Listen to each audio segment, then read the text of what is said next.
Tombona ho aminareo hatrany ny fahasoavana avy amin'Andriamanitra iray Jesosy Kristy Tompontsika. Amen. Andeha araka hivavaka isika.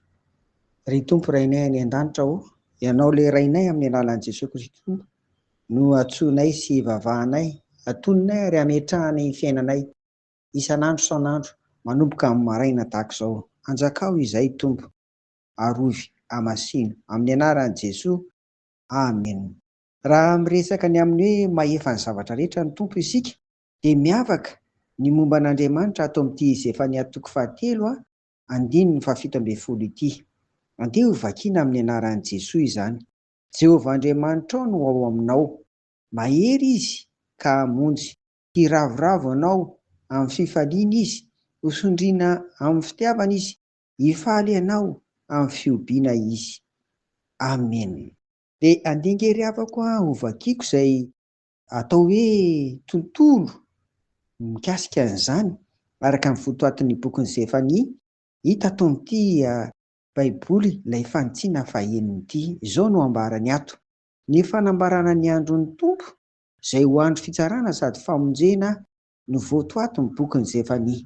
Iseho amin'ny fomba samihafa izany fidiran'Andriamanitra an-tsehatra izany. Hitsara ny mponinao Joda sy Jerosalema izy, ka ireo tompon'andraikitra ao amin'ny firenena izany no meloka voalohany eo anatrehan'Andriamanitra.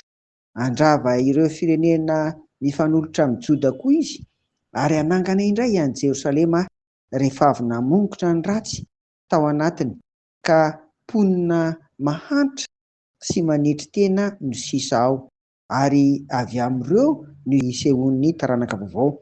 Dia toy izao izy firafitry ny boky ny toko voalohany andininy voalohany ka hatramin'ny fahaenina dia miresaka ny amin'ny fampitandremana ny amin'ny Joda sy Jerosalema.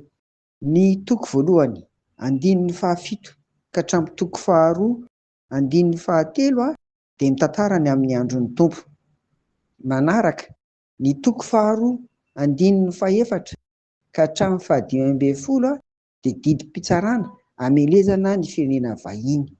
Fa ny toko fahatelo andininy voalohany ka hatramin'ny fahavalo kosa dia fampitandremana any Jerosalema.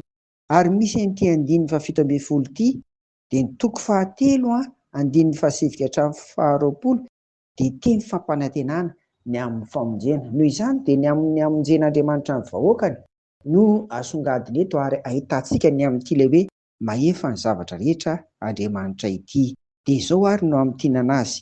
Ity Andriamanitra mahefa ny zavatra rehetra ity dia izao: na dia matanjaka sy mahery aza izy, dia nisafidy ny faly eo amin'ny vahoakany.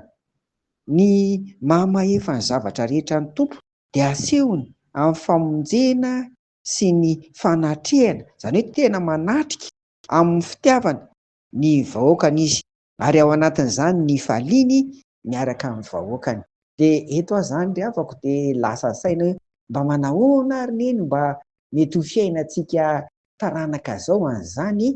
Ahoana izany fisehoan'Andriamanitra amin'ny faly izany, izany Andriamanitra maneho ny fitiavany amin'ny vahoakany izany? Indrindra moa fa amin'izao androntsika izao dia Jesosy Kristy mihitsy ilay zanak'Andriamanitra tonga eto anivontsika ry havana. Izany angamba ny ataoko hoe afatra mba ho eritreretina amin'ity Andriamanitra mahefa ny zavatra rehetra ity, izay averina ihany hoe mpahamonjy izy, maneho fitiavana amin'ny vahoakany izy, manatrika ny vahoakany mandrakariva ary miara-paly amin'ny vahoakany. Dia ho an'Andriamanitra rery ny voninahitra. Amen. Vavaka sika.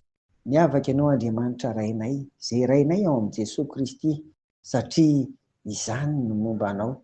Noho ny famonjena ataonao ny vahoaka koa, ingany mba ny fanahinao masina hampianatra anay, ahafahanay miara-monina aminao amin'ny fifaliana, indrindra moa hanehoanao izany fitiavanao izany Tompo, ary hiaraka aminao koa indrindra amin'ny fanetretena rehetra. Dia ny tontolo andronay sy ny fiainanay iray manontolo menay mba anao ry Jesosy Kristy Tompo.